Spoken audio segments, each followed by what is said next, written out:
একদিন টুনি তার ছানাকে বাসায় একা রেখে খাবার আনতে চলে যায়। একটু পরে নেকড়ে শিয়াল ছানাটি কি একা পেয়ে বাড়িতে চলে আসে। শিয়ালকে দেখে বাচ্চাটি ভয় পেয়ে যায়। ও মামা, একটি পাখির বাচ্চা, এটি তো মনে হয় সেই টুনির বাচ্চা।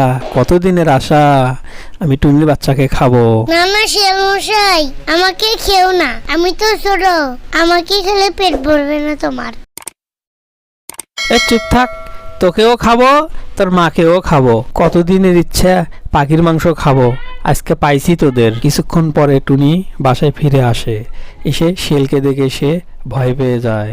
শিয়াল টুনিকে দেখে বলে, দুটো পাখি একসঙ্গে পেয়েছি, মজা করে খাবো। শিয়াল ভাই আমাদেরকে কি ক্ষমা করে দেওয়া যায় না?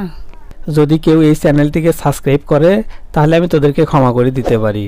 তোমরা যারা এই ভিডিওটা দেখতেছো এই চ্যানেলটিকে সাবস্ক্রাইব করবেন, তাহলে শিয়াল মশাই আমাদেরকে ছেড়ে দিবেন।